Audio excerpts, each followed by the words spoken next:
If you're feeding goats foods that cause the formation of stones, then stones will form.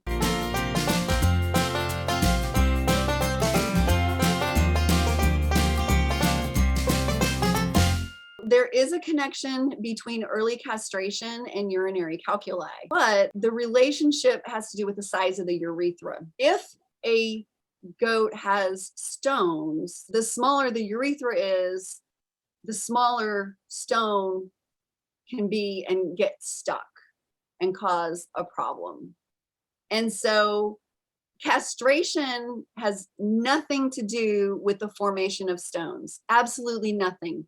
No one has ever suggested that the age of castration is going to make your goat have stones. The formation of stones is all about the diet. If you're feeding goats foods that cause the formation of stones, then stones will form. There is some evidence that the earlier you castrate a goat, like, because without the male hormones raging through their body, their whole urogenital system is not going to mature as much. And so there is, some evidence that if you castrate early, a smaller stone can get stuck. So it's not about forming stones, it's about winding up with a problem and like having to have surgery or a goat dying from a blockage if they get a stone.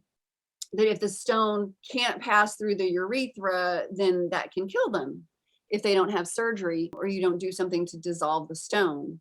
And so that's the connection. Again, it's about educating buyers. So when somebody buys a goat from you, just be very clear that if they are buying wethers, that they do not need to feed them grain. It's that whole thing with like, if you want to buy a bag of medicated feed for the move, you can give that to them. And that is the last bag of grain you will ever buy for your wethers.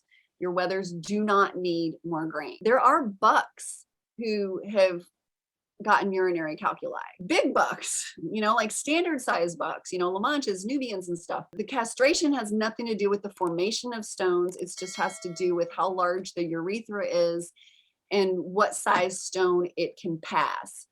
So if you just focus on what you're feeding them, then it shouldn't be a problem.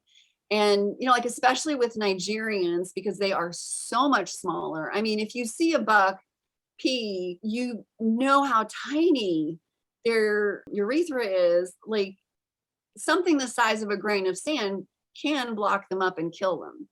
So it's especially the smaller goats you have, the more important it is that they not get grain or alfalfa. Like they just don't need a really rich diet anyway when they're wethers because they don't need it. And people think like, oh, but I want to give them a treat, like a treat, like a couple times a month. Like not every day. It's all about like keep it in moderation. Like give them a few Cheerios or a couple corn chips. But honestly, we quit doing treats for our goats decades ago.